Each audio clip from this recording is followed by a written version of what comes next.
Bien, bien, bien. Bonjour, mes machiavéliques hirondelles de Compton en Estrie. J'espère que vous allez très bien aujourd'hui. Je suis présent pour vous offrir mes prédictions de l'UFC Vegas 36, Bronson contre Till, aussi étant connu comme la carte où Jourdain et Barrio se battent.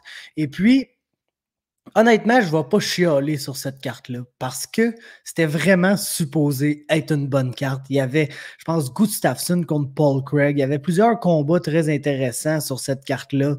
Et puis, ben, malheureusement, à cause qu'elle a été déplacée de Londres à Vegas, ça a comme un mois, 3 semaines, un mois de préavis. Il y a beaucoup de gens qui n'ont pas eu qui n'ont pas été en mesure d'obtenir leur visa américain à temps pour venir se battre, dont l'adversaire initial de Charles Jourdain, Lerone Murphy, dans ce qui aurait été comme de loin un des meilleurs combats de la soirée, sinon pas le meilleur combat de la soirée selon moi. Mais bref, c'est pas ça qu'on va voir pour l'instant. L'UFC a réussi à trouver des remplacements pour beaucoup de gens aussi. Donc, tu sais, la carte est quand même correcte dans les circonstances. C'est pas rien d'incroyable, mais comme j'ai dit, c'est vraiment supposé être une bonne carte. Donc, je vais pas chialer dire c'est une petite shit card. Des fois, je le fais quand l'UFC, comme on n'a même pas l'air de se forcer de nous offrir de quoi de bon. Là, ils ont essayé de nous offrir de quoi de bon. Malheureusement, il y a eu plein de cancellations. Mais qu'est-ce que tu veux faire? C'est la chose qui arrive. Et puis, ben, je vais vous offrir mes analyses et prédictions complètes pour tous les combats. Mais ce qu'on va faire de différent cette fois-ci, c'est qu'on va commencer par le bas, puis on va monter vers le haut. On va parler du premier combat en premier, puis du dernier combat, le main event, en dernier. Puis la raison pourquoi je fais ça, parce que les combats numéro 2 et 3 sur la carte sont les combats de Barrio et Jourdain. Puis je suis pas cave, je le sais que c'est principalement pour ça que vous allez écouter.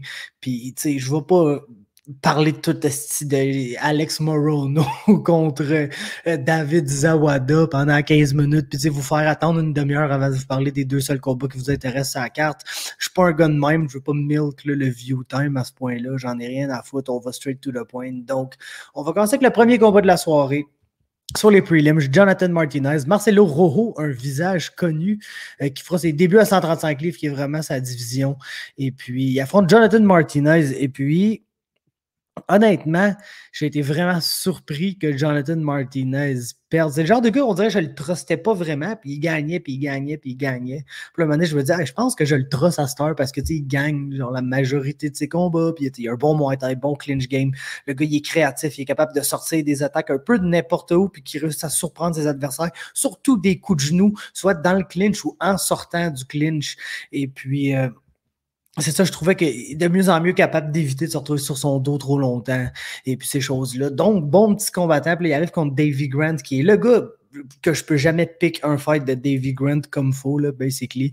Puis j'ai dit, je pense que je trosse Martinez à cette heure. Puis il s'est fait knocker par Davy Grant. Évidemment que ça allait arriver. Puis on dirait que ça rend cette prédiction-là plus compliquée que ça devrait l'être parce que pour vrai, Jonathan Martinez, en dehors de ce genre de knockout-là, ce bizarre-là, est un gars qui est excessivement tough, puis qui n'a pas tendance à vraiment se faire finir, puis qui a même tendance des fois à commencer peut-être un peu slow, puis à prendre du poil de la bête plus le combat avance, chose que Marcelo Rojo ne fait absolument pas.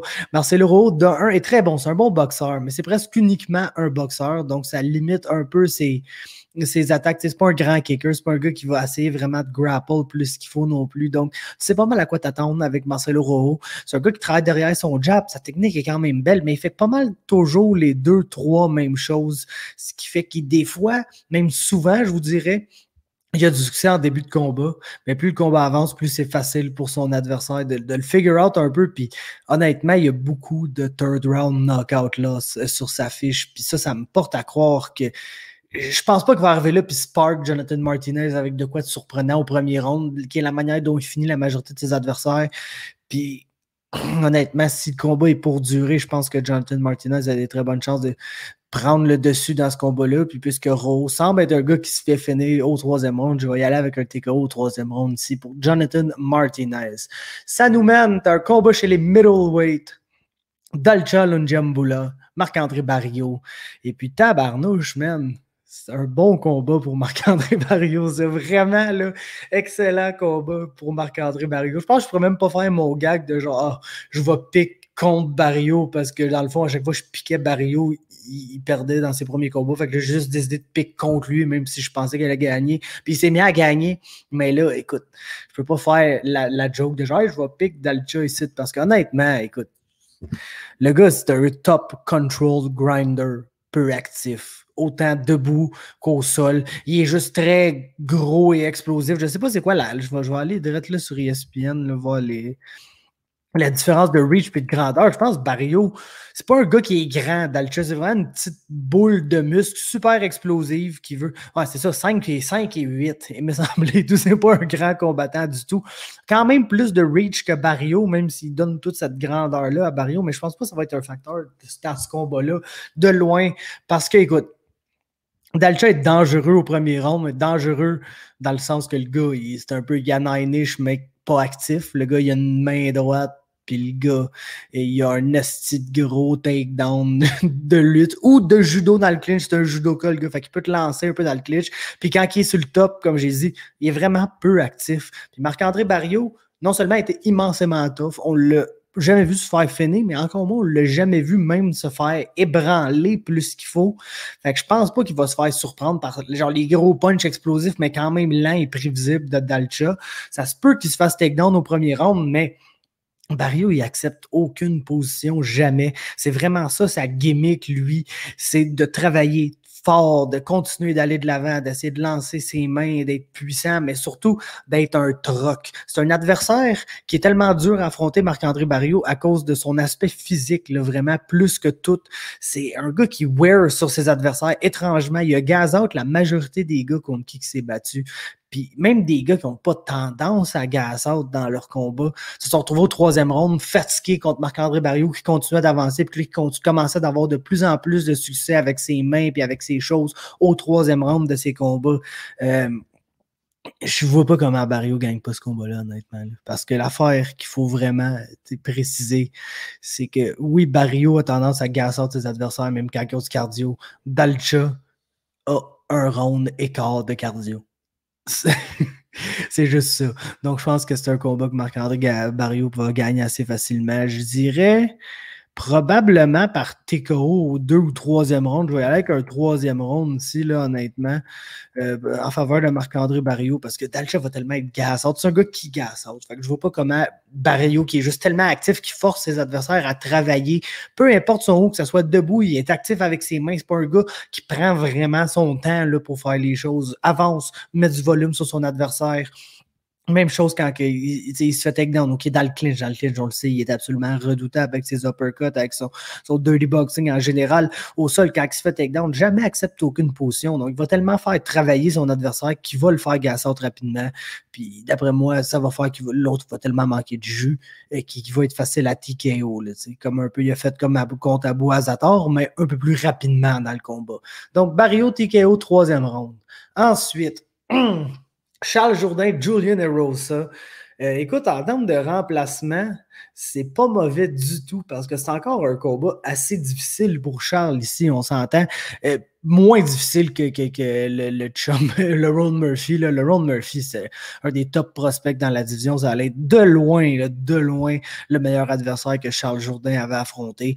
Julian Erosa, je ne sais pas s'il l'est. Là. Je pense pas que c'est un André Fili, honnêtement. Je pense qu'il est pas mal le gars qui a ce titre-là à date.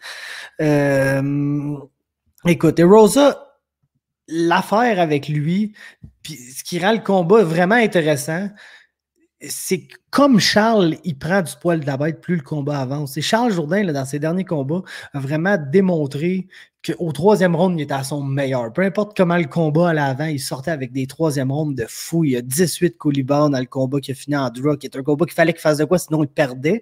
Puis il réussit à sortir le 18 pour aller chercher le draw dans ce combat-là. Même affaire contre Marcelo Rojo, que c'est un combat qui gagnait, mais que c'est un bon combat back and forth. Puis au 3e round, il a turn up a notch, puis absolument complètement dominé son adversaire puis réussi à aller chercher le finish. Même dans son premier combat UFC contre Desmond Green, pas mal tous ses combats au 3e round, il a vraiment eu un gros regain d'énergie. Puis Charles a tendance à avoir des bons premiers rounds aussi. C'est peut-être des fois au 2e qui a un peu moins de succès.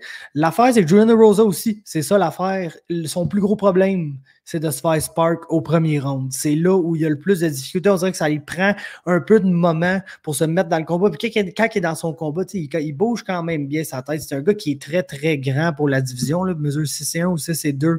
Il a 74,5 pouces de reach, contrairement à 69 pour Charles, qui n'est même pas un gars qui n'a pas beaucoup de reach dans cette division-là. On s'entend, Charles aussi est fait genre plus grand et long que petit et large dans cette division-là. Ben là, il affronte un énorme 145 livres en termes de grandeur puis de reach. Puis avec ça, Rosa est comme capable de travailler alentour du fait qu'il n'a pas le meilleur des mentons, mais ça y prend du temps à se mettre dans son combat. Donc, Charles va vraiment avoir une très bonne window d'opportunité pour finir ce combat-là au premier round, pour essayer d'être surprenant, d'être Air Jourdain, le gars qui sort un esti d'affaires out of nowhere, puis qui cote son adversaire, puis qui réussit à le finir de cette façon-là. Je pense que si ça n'arrive pas, on va nécessairement avoir le droit à un esti de bonne guerre back and forth parce que c'est Julian Erosa, si tu décides de brawler avec lui, va happily brawler avec toi. Il est bon, il est le fun à voir, il y a des bons punches, des belles combinaisons. Charles, il faut qu'il fasse attention au choke dans ce combat-là, honnêtement, parce que Rosa, c'est vraiment plus un striker, mais c'est quelqu'un qui à cause de ses longs astis de membres, dans le clinch, est capable d'aller chercher des anacondas, des darts, des guillotines bizarres. Fait que ça, c'est quelque chose qu'il faut faire attention, vu que le gars est tellement grand, il est capable de chercher ces affaires-là debout, puis après amener le combat au sol avec ça. Fait que juste un petit détail à checker, que je suis pas mal sûr que c'est Charles et son camp ont déjà tout checké ça. Mais honnêtement, je pense que je vais y aller avec Jourdain par décision aussi. Non seulement parce que j'ai envie de voir une guerre. C'est le combat qui a le potentiel d'être le plus excitant sur la carte, selon moi. Le Ron Murphy contre Charles, je pense que ça aurait été plus technique, que ce combat-là qui a vraiment la chance d'être un all-out brawl, une petite bonne guerre back and forth. Puis on dirait que c'est ça que j'ai envie de voir, honnêtement, dans ce combat-là. Mais comme j'ai dit, Charles, très bonne opportunité au premier round parce que Rosa a tendance à être cold en début de combat, des fois à se faire pogner là. Je pense que plus le combat va avancer, plus que Rosa va être dedans. Mais vu que Charles a tellement tendance à step up un notch au troisième round, dans mon analyse, j'ai de la misère à ne pas voir Charles gagner le premier parce que c'est un gars qui commence rapidement, contrairement à Rosa, puis gagner le troisième parce que c'est pas mal son round, puis j'ai jamais vraiment vu quelqu'un avoir beaucoup de succès contre lui au troisième round à date. Donc, je vais avoir 2-1 Jourdain dans les rounds-ci, puis c'est pour ça que je pense, puis je te dis pas qu'il va nécessairement perdre le deuxième, mais je suis pas mal assez convaincu qu'il va gagner le 1 puis le 3, que si ça va à décision, automatiquement, il va gagner le combat. Donc, pour cette raison-là, Charles Jourdain, par décision, face à Julian Erosa, probablement, comme j'ai dit, le combat qui a le plus de potentiel d'être vraiment une all-out war, back and forth, super intéressante pendant 3 rounds. Ça, c'est si Julian Erosa se fait pas passer le classique KO au premier round parce qu'il était pas prêt. Ensuite, Jack Shore, Ludwig Cholinian. Je sais pas trop c'est qui Ludwig Cholinian. J'espère qu'il est prêt en esti parce que Jack Shore, c'est un monstre. Mais je pense que je peux quasiment dire ça. C'est le English GSP. Là. Le gars a vraiment une belle game complète qui a vraiment plus tendance à mener vers sa lutte, là, je vous dirais en général, mais bien capable d'échanger debout avec ses adversaires, reste technique, reste calme, travaille derrière son jab et est un combattant qui va pas faire exprès de se foutre dans le troupe, qui va pas chercher à aller faire une guerre contre personne, puis il reste très technique. Excellent au sol, très bon back-taker, très stratégique là aussi, puis un excellent rear naked choke, puis honnêtement, je comprends pas comment il pourrait perdre ce combat-là contre Ludwig Cholinian, qui était un gars qui était à tough, je pense, puis qui, basically, si tu regardes sa fiche, à chaque fois qu'il a gagné ou presque dans sa vie, c'était contre un gars qui était 0-0, puis les seules fois qu'il a battu des gars qui étaient pas 0-0, ça a été genre des split decisions ou des draws, des majority decisions, des affaires comme ça, fait honnêtement, je pense que Ludwig Cholinian, ça va être drôle de le voir dans l'UFC. Je pense qu'il peut pas être pas mauvais ni rien, mais c'est un gros test là, pour commencer sa carrière. Définitivement, je pense pas que c'est comme ça que tu veux rentrer dans l'UFC en te faisant péter la gueule par Jack Shore, mais c'est sûrement ça qui va arriver. Donc, Shore, soumission, Renegade Joke, deuxième round. Ça devrait être un combat entre Molly McCann et Ji-Yeon Kim. Ça, c'est le main event des prelims. Après ça, on tombe à la main card. Écoute, c'est pas compliqué, ces deux filles-là sont bizarres, man. Sont bizarres. Molly McCann a deux types de combats. Il y a deux types de combats de Molly McCann. Il y a le combat de Molly McCann où elle domine âprement son adversaire et elle n'a aucun problème. Puis il y a le combat de Molly McCann où elle se fait âprement dominer par son adversaire et il n'y a aucun problème pour son adversaire. Donc il n'y a comme pas vraiment de milieu dans les combats de Molly McCann. Puis Ji Yeon Kim, c'est le contraire. Je ne l'ai jamais vu dans un combat pas serré. C'est soit qu'elle gagne par split decision, elle perd par split decision, ou c'est un combat serré back and forth. Le pou qui arrive de quoi, puis elle a réussi à trouver un finish, chose qui n'arrive pas vraiment au niveau de l'UFC, je vous dirais, pour elle. Mais bref, ça qui rend ça difficile à juger un peu. L'affaire, c'est que, tu sais, Ji Yeon Kim, tu n'as même pas vraiment besoin d'analyser son style. Tu le sais comment elle se bat. Elle est coréenne, puis elle se bat de façon très coréenne. Elle est grande pour la division à 5 et 7. Elle a un long reach, puis elle fait juste aller de l'avant puis lancer beaucoup, beaucoup de volume. Molly McCann est définitivement celle qui va essayer d'aller chercher des takedowns plus dans ce combat-là, mais c'est là que ça make it or break it pour Molly McCann. Chaque fois qu'elle a réussi à take down ses adversaires et qu'elle avait un avantage de grappling sur ses adversaires, elle a gagné le combat, soit en out-grapplant son adversaire ou en se servant de la menace du takedown pour l'amener des meilleurs strikes. À la seconde près, qui n'était pas la meilleure grappler dans ce combat-là, le combat finissait automatiquement où elle se retrouvait sur son dos pour des trop longues périodes de temps, puis elle perdait ces combats-là. Puis c'est pour ça que c'est dur à juger, parce que Ji Yeon Kim, c'est pas la fille que on l'a vu courir après du monde puis lancer un paquet de coups de poing pendant genre puis être la fille la plus counter-rap du monde ou presque. Bien que Molly McCann est bonne deuxième là, à cet effet-là, elle est tellement prévisible dans ses strikes que c'est facile de la counter, surtout si tu vas en volume, chose que Ji Yeon Kim va faire. Mais c'est ça, on dirait que j'ai jamais vu Ji Yeon Kim perdre de la manière dont Molly McCann va essayer de gagner. Mais j'ai jamais vraiment vu Ji Yeon Kim gagner de cette façon-là non plus. Et l'inverse s'applique. Donc, c'est un combat qui est assez la confusion, selon moi. Je pense que je vais aller avec Ji Yeon Kim juste parce qu'elle va lancer 315 millions de coups de poing. Puis, je ne m'attends pas vraiment à ce qu'il y ait un finish là-dedans. Fait que même si ça se fait takedown un peu, si elle a une 313 strikes dans la face de l'autre avant ça, elle va probablement gagner le round. Surtout que les juges commencent un peu là, à juger différemment les combats. On a l'impression qu'il y a de plus en plus de combats où c'est vraiment 50% du temps, quelqu'un qui a le succès debout, l'autre 50% du temps, quelqu'un qui a du succès dans le grappling. C'est souvent la personne qui a eu le succès debout la moitié du temps qui va gagner les combats. Là, les combats sont de plus en plus jugés comme ça.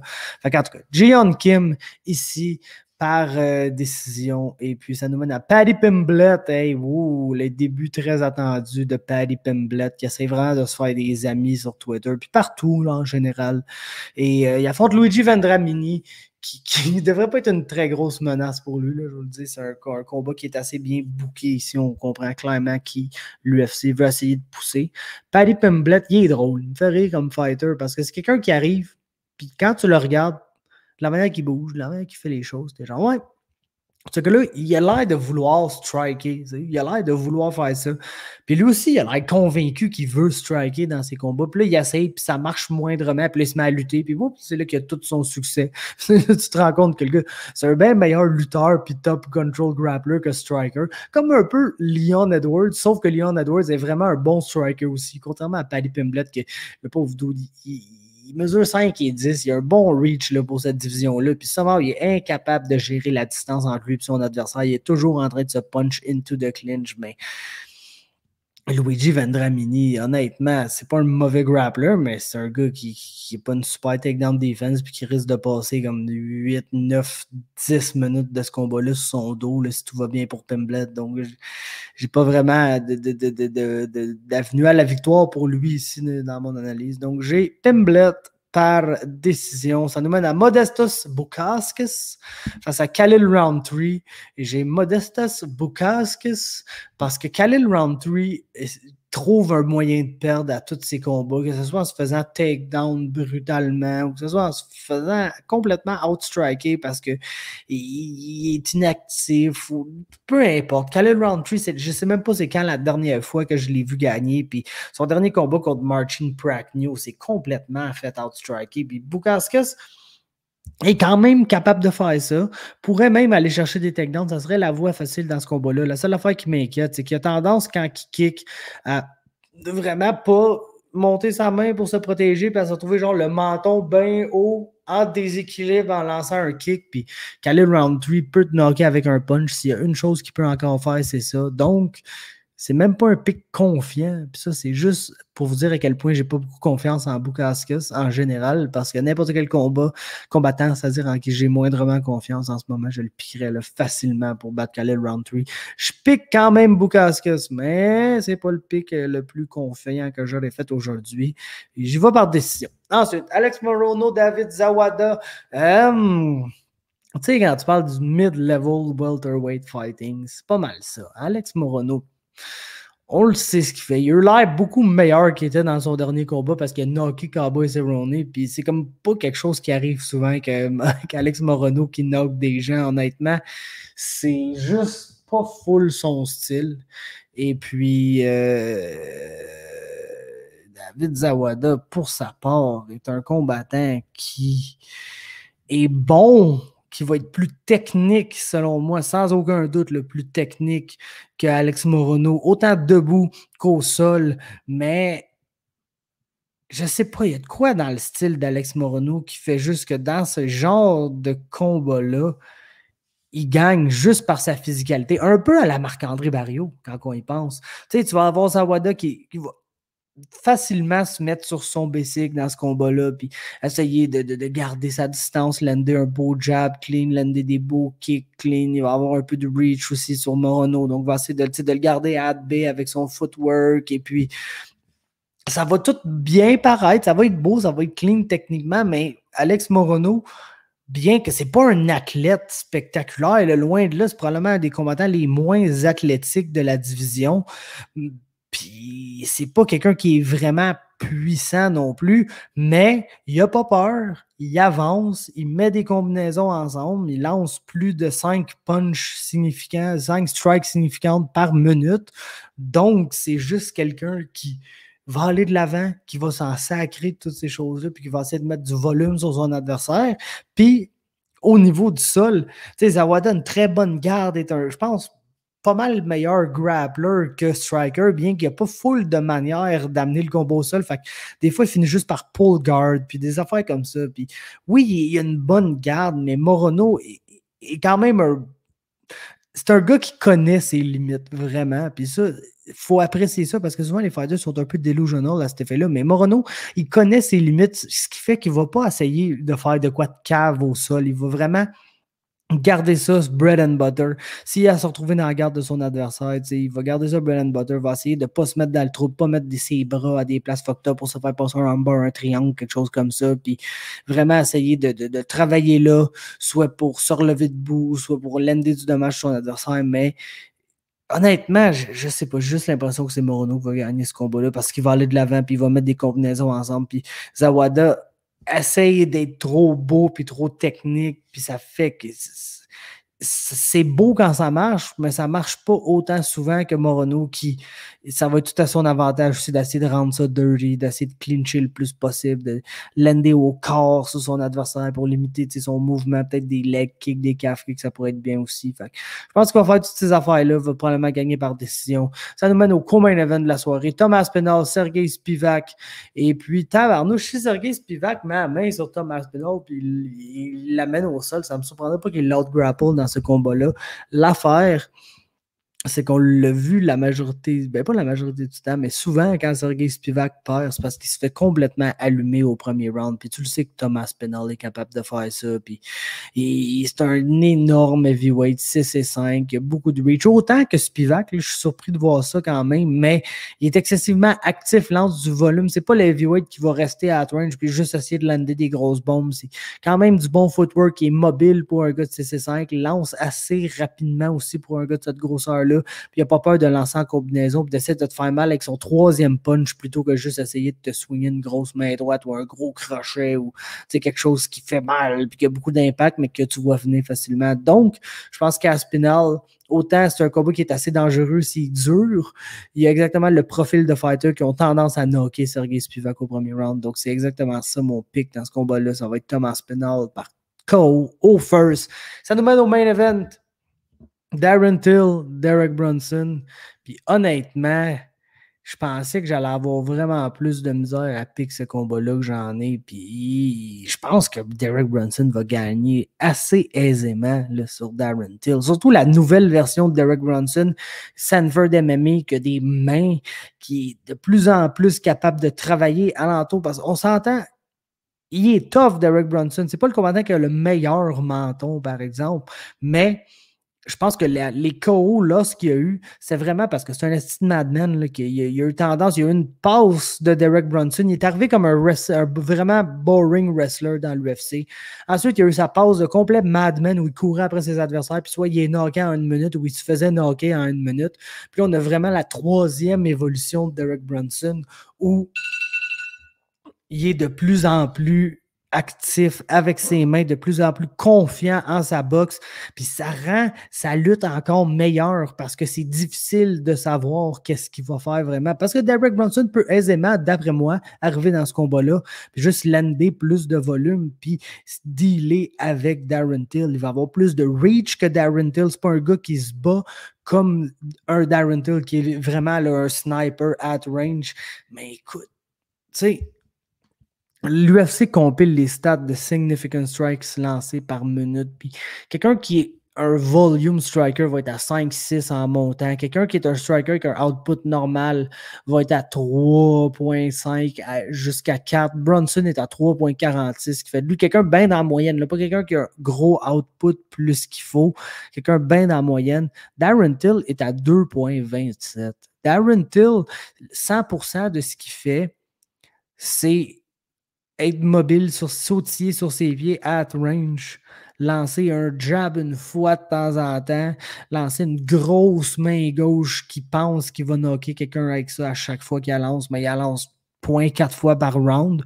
Puis s'il n'est pas là, ben, il essaie de grapple dans le clinch, là, il essaie de lutter dans le clinch puis d'être lourd sur son adversaire parce qu'il a tendance à être le plus gros combattant dans pas mal tous les combats qu'il a eu dans sa carrière. Il était le plus gros combattant. Puis ça, c'est un des premiers combats où il ne sera pas. Il va être plus petit que Brunson. Il va avoir moins de reach que Brunson. Puis tabarnouche, Derek Brunson, il n'a pas peur d'avancer, de mettre ses mains ensemble. Même contre Anderson Silva, il n'a pas eu peur de faire ça. Puis il a perdu cette décision-là, mais il a mérité absolument. Puis ça fait plusieurs années de ça. Va mixer des takedowns avec tout ça. Honnêtement, j'ai checké les odds, puis Brunson est underdog dans ce combat-là. Ça, c'est à quel point Darren Till est comme une réputation qui fait qu'il est favorisé souvent dans les odds, mais je pense pas qu'il le mérite dans ce combat-là, loin de là. J'ai l'impression que Derek Brunson va pas avoir peur de lui, va littéralement avancer, mettre des combinaisons ensemble et puis aller chercher des takedowns avec ça, passer beaucoup de temps sur le top. Ça va probablement pas être le main event le plus fun de l'histoire, là. Ça risque d'être des genres de rondes où il y a un pattern très répétitif des mêmes affaires qui continuent toujours à arriver, mais honnêtement, Derek Brunson, il pourrait perdre. Je ne peux pas dire que je ne vois pas comment il peut perdre ce combat-là parce que Darren Till, s'il décide de lancer sa bonne main gauche, il a un bon timing. Il faut lui donner. Le gars, il est bon à range. C'est un très, très bon sniper. Il lance juste pas assez, ce qui fait que des fois, les gars finissent. Arrête un peu de le respecter. Ils font juste avancer puis mettre des punch together. Puis juste ça, souvent, c'est la chose que tu as besoin de faire. Même Tyron Woodley n'a pas eu peur d'être agressif contre Darren Till tellement Darren Till ne lance pas. Ça veut dire que ça va être dur pour lui, mais s'il lance la main gauche parfaite contre son adversaire Brunson, qui, comme on l'a dit, s'est déjà fait finir auparavant, donc ça pourrait arriver, mais ça va prendre un code des 2 premiers rounds pour Till. Je pense que plus ça avance, moins il y a de chances que ça arrive. Puis je pense pas que ça va arriver, point final à la ligne. J'ai Derek Brunson par décision dans ce combat-là. Puis ça va conclure mes analyses et positions complètes pour la carte de l'UFC Vegas 36. Laissez-moi un like si vous avez apprécié. Laissez-moi un commentaire dans les commentaires pour me faire part de vos prédictions sur les combats des deux gars, là, de Jourdain, de Barrio. Comment vous pensez que ça va finir? C'est quoi le setup pour vous? Qu'est-ce que vous pensez là-dessus? Le main event ou n'importe quel autre combat aussi, ça ne me dérange pas, mais je sais que c'est Jourdain et Barrio qui vous intéressent ici. Donc, on se lance de ça dans les commentaires. Abonnez-vous à MMA Talk aussi sur Facebook, YouTube, toute la patente. Et puis, on se parle une prochaine fois. Ciao!